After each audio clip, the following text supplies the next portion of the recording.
visited Bloomington North High School, and we took some of the potential looks to a class meeting, and there were about 25 teens, and we asked them what kinds of furniture they might like, or based on what they saw, or the spaces and how they would use them. And we did it very simply. We gave them red dots, green dots, and yellow dots, and we put up boards, and we said, if you like it, put a green dot beside it. If you don't like it, put a red dot beside it. If you don't know what it is, or you're not sure whether or not you'd use the space or whether or not you like the furniture, put a yellow dot beside it.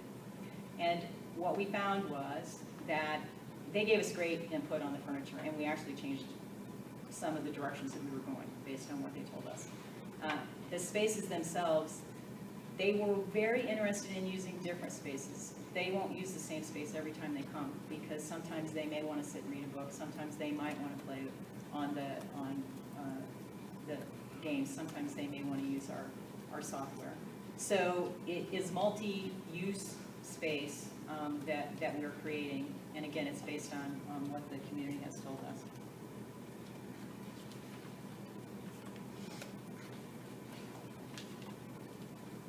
We're currently demoing the space now. It started this week. We anticipate that it will be open in January. We're looking forward to it. I can't believe it, because one of the other things that was so interesting when we talked with the students at North was they thought we were probably talking 5-10 years in the future, and when we told them that next year they would be able to come and use the space, they were texting their friends as we stood there, taking pictures and sending it to their friends so that they would know that we were going to be doing this as well. So the students are getting very excited about it.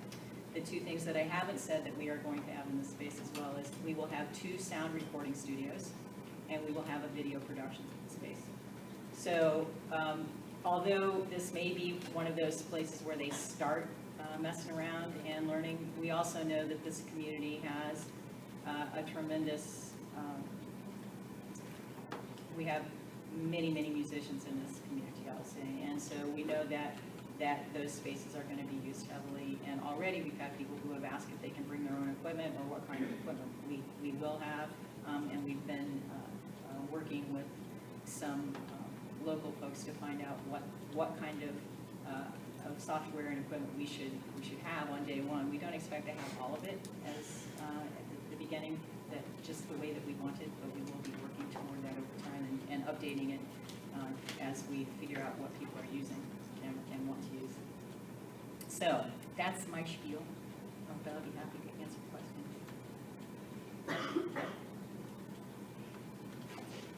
How big is your auditorium, and how often do you guys use it?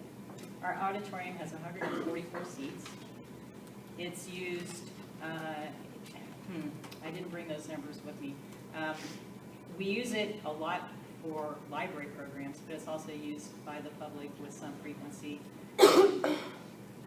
There could be several things in there on the same day because of the hours that we're open.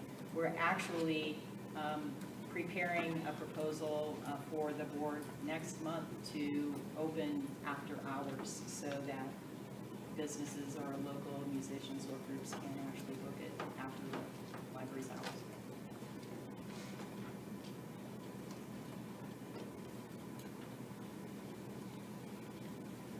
Do you have any spaces that are like for IU students, or do you mostly just centered around IU or Monroe County?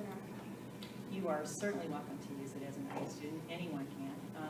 But are you thinking, when you said spaces, do you mean something specific to IU classes, or?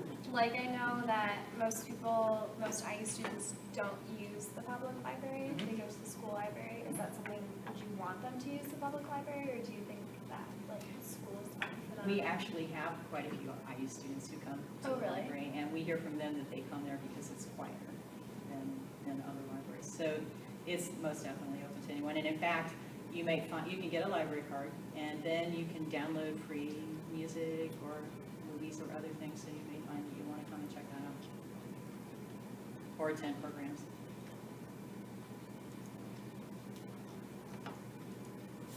You said that the teens did not want primary colors, and you showed them different examples. What colors were they most into?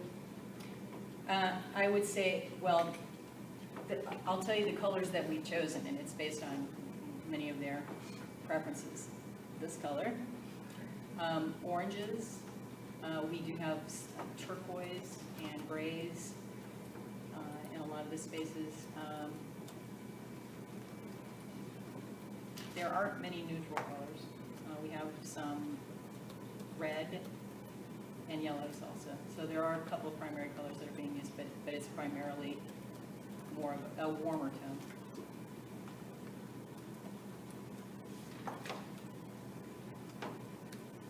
What would you do differently about your process? The planning process? If anything.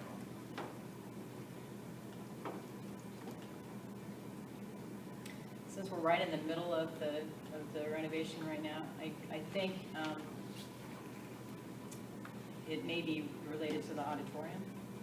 And it would be, there were so many people who were stakeholders in that process that we probably could have communicated better in terms of both understanding what each of them wanted, but also reporting back out what each of them said, so that there was a greater understanding about the wide use and needs that everyone had. Communication is always the hardest, I think.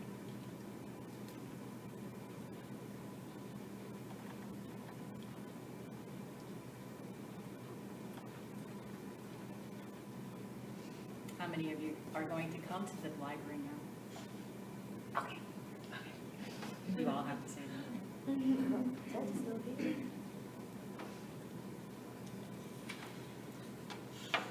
There's one other thing that I want to leave you with, and that is, this is something that you can all do. The Knight Foundation has extended a challenge, and it is, how might we leverage libraries as a platform to build more knowledgeable communities? And they say, we view libraries as key for improving America's ability to know about and to be involved with what takes place around them. The library has been a vital part of our communities for centuries as keepers of public knowledge, spaces for human connection, and educators for the next generations of learners. While habits are changing, those needs have not. We want to discover projects that help carry the values of libraries into the future. This is a contest, open to everyone. We believe passionately in the role libraries have played in helping people learn about and participate in the world around them, and want to support the next generation of that essential endeavor. What captures your imagination about the future of libraries? From September 10th to the 30th, we're inviting you to submit your idea to win a share of $2.5 million, which we'll award in January 2015 to the most compelling teams and projects. So if you have ideas of what you think libraries should be in the future, you should enter. That's what we're doing. Deadline's too